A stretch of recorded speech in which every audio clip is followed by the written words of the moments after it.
An interview with the Story Factory. Article by Evren Munroe.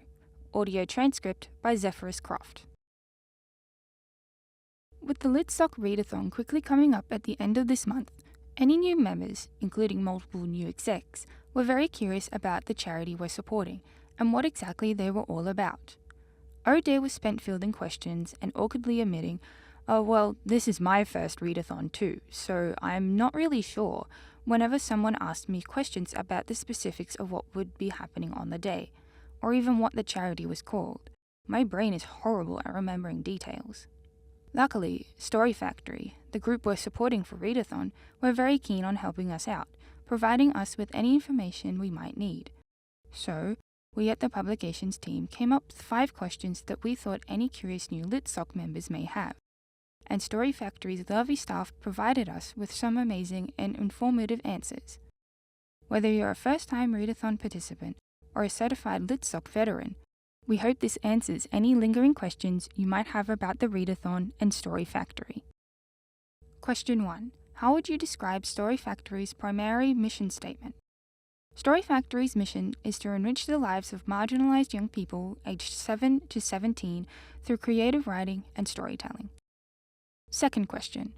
How have Story Factory and the communities you support changed over the past few years? Story Factory was established over 10 years ago, with our first creative writing centre opening in Redfern in 2012. We have exponentially grown our impact since this time, including through opening a second creative writing centre in Parramatta in 2018. From working with 950 young people in our first year of operation, we now engage approximately 8,000 young people in our creative writing programs annually. We are excited to have recently extended our reach even further through the national rollout of our new digital creative writing programs. One of the biggest factors that has changed the communities we support in recent years has been the COVID-19 pandemic, which has caused the existing educational gap between advantaged and disadvantaged students in New South Wales to widen by 6%. Many of the young people we work with are still facing challenges re-engaging in their education and catching up on lost learning.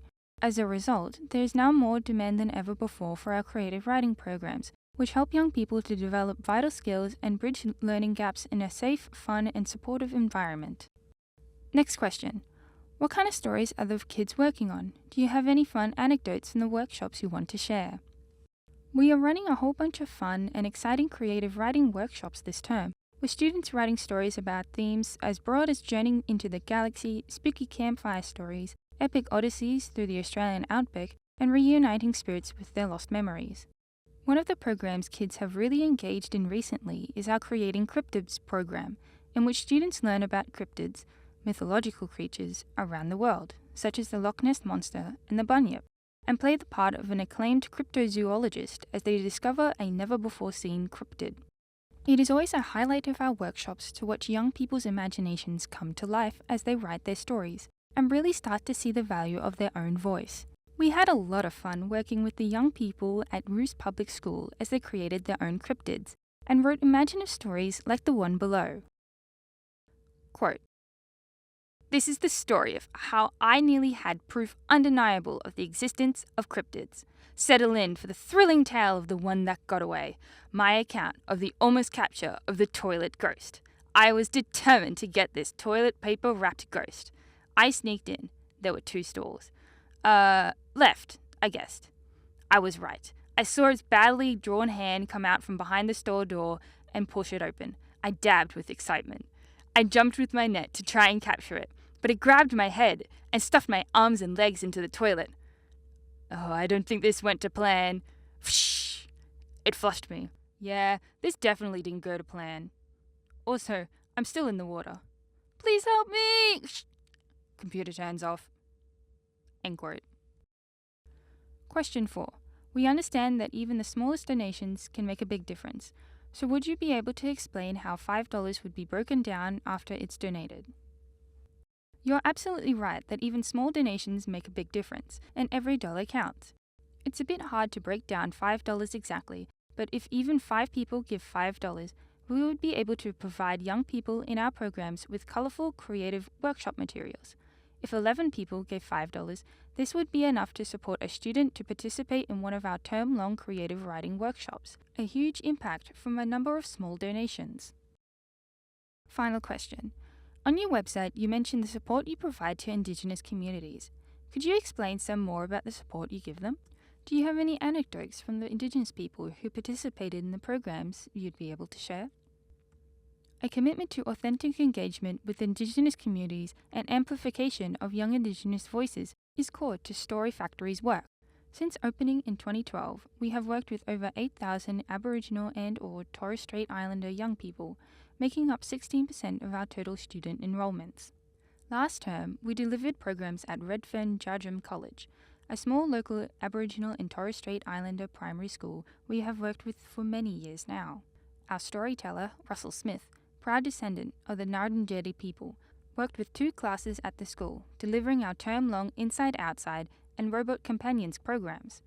The students were brimming with ideas and enthusiasm in every workshop, and were supported by our committed volunteer writing tutors to turn these into original written creative pieces, which we published in handsome anthologies and gifted to students, validating their voices and celebrating their achievements. One of the shy students in the Year 3-4 class initially found it difficult to get her ideas onto paper, but with the one-on-one support of a volunteer encouraging her, she gradually wrote a thoughtful story about how she became friends with a robot.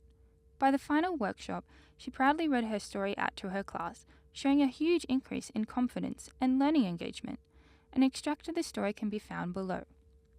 Quote, I entered school, and there they were. I spoke in a voice that sounded like a curious king cobra. I made a welcoming noise as I bowed down to him. I said something nice, such as, "Want to be friends?" I gave them a snack of chicken tenders from KFC, with chips and a bread roll to make a homemade burger. I offered them a glass of frozen raspberry drink. I invited them to a haunted house because it was my birthday. End quote. We are excited to be working with the students at Redfern Jarjum College again this term, and to see the thoughtful, funny, and imaginative stories they produce.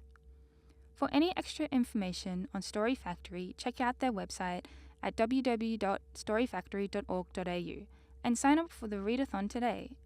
We're looking forward to seeing everybody there, even if you can't stick out for the full 24 hours.